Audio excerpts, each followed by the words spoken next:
Hi, Milkshake. I'm Marta García, and we're at the Vegas Grand Prix.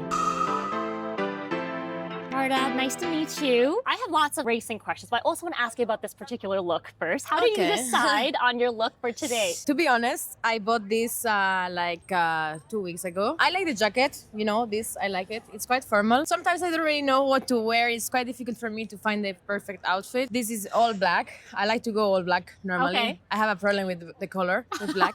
So I'm always black. You probably see me always black. Yeah, I just wanted to go a bit more formal today, because it's the finale Yes. race. That we're gonna have the crowned champion. Yeah. So yeah, just about this look. You look great. Thank you. You are the first F1 Academy champion. After F1 Academy, how do you decide that endurance racing was the path you wanted to go? Once you are in single seaters and you see that it's quite difficult to get to Formula 3, Formula 2, and obviously Formula 1, you need to think about other options. For me, GT3 was one of the best options. Also prototypes, the prototype career is quite good. But I got the opportunity with the Iron Names to do the GT3 in the Michelin Le Mans Cup. So it was my first season this year, which was quite good. We had really good results, winning our first race in Silverstone. We were the first ever woman to win in the Michelin Le Mans Cup. And yeah, it was just a matter of what to do if I'm not doing single seaters, because my goal was always to get to Formula 1.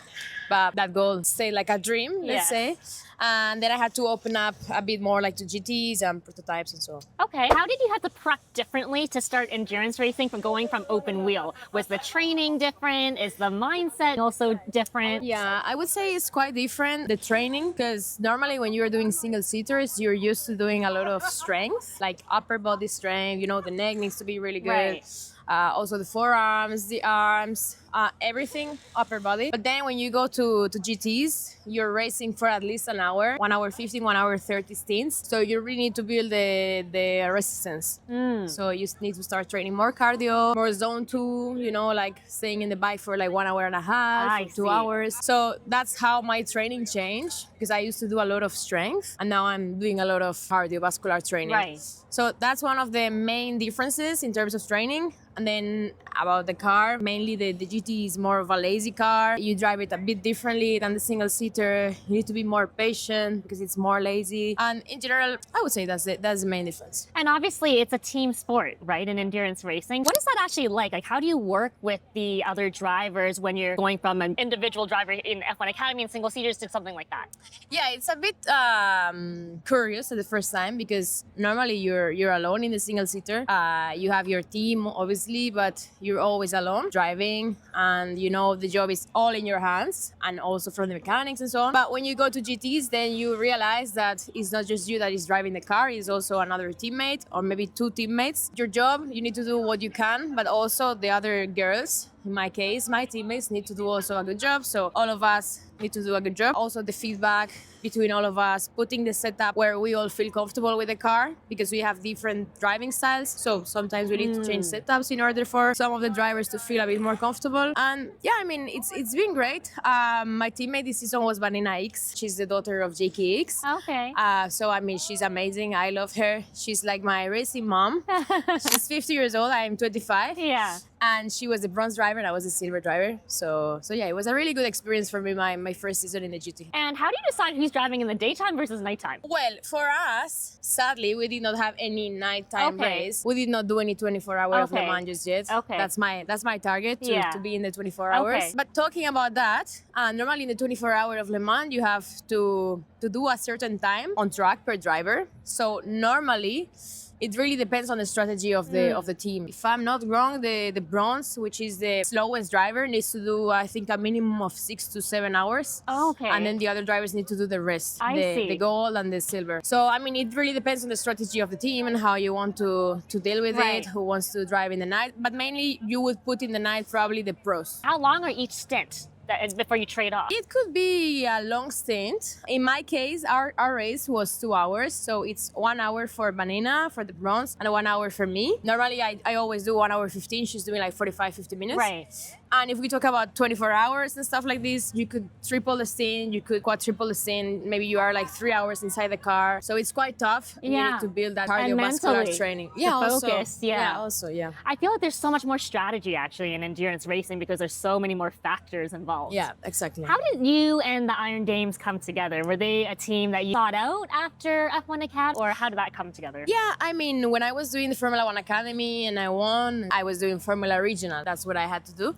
But then Iron Dames contacted me and they wanted me to race with them for the program. So I already started to do regional with them, with Iron Dames, and also with Dory, which is here, Dorian Penn. She was my teammate. Okay, right, yeah. But yeah, I mean, the Iron Dames is a really good project for women in motorsport, and I was really happy to be involved at first in the project. And now this year doing the GT3 as well, getting the support, it's been great, and I always be thankful to them. And now let's see what happens next year, which program we will do, Right. and what's coming next. So let's close with talking about your Silverstone win. Tell us about that day. How did you feel? Let's start there. Yeah, I mean, we had a really difficult season because we had a crash in Barcelona. We could not do Le Mans because my teammate had an issue. So for us, getting a win or getting a podium was like the best thing that could happen to us. So I remember when we were in Silverstone, we were actually not slow, but we were not probably the fastest. But we were also lucky with the strategy we did. We did a good job, clean race, And at the end of the day, in resistance, it works like this sometimes. You can be not the fastest, but you can still win the race if you do a good job or if you have a good strategy and everything works out well. Well, congratulations. Thank you. Last one. So what would you say is the most grueling aspect of an endurance race? I would say the hardest about the endurance race at the end is the actual endurance, I guess. I cannot really tell you much because I've been just doing 2 hours, Right, 1 hour right. race. Yeah. But I guess when you are doing the 24-hour of Le Mans, it will be tough in terms of endurance, staying in the car, also with a good mentality, Yes. for such a long time. For sure, it's not easy to stay there, be fast, be focused for 3 hours. For sure, this is one of the most hardest thing, I would say. Okay, so we are in Vegas, so we have to close with some Vegas trivia. First one, what is Vegas's nickname? I don't know. Nickname? Nickname. I don't know. Does it have a nickname? Sin City. Sin City. Sin City. Why? Because I guess there's sins here. You do many okay. things. Yes. Okay. Okay, what about who sang Viva Las Vegas? I have no idea. Elvis Presley. Oh, really? Yes, Oh, yeah, that's why he's there Yeah, all the yeah, time. yeah, yeah. Sorry. He's that's here, why he's yes, all here everywhere. He's everywhere, exactly. There's many of them. Okay, what about, do you know what movie made the Bellagio Hotel famous? It's a very famous Is it movie. I know the name in Spanish. Okay, what Is it Resacón in Las Vegas? is that? Ocean's 11?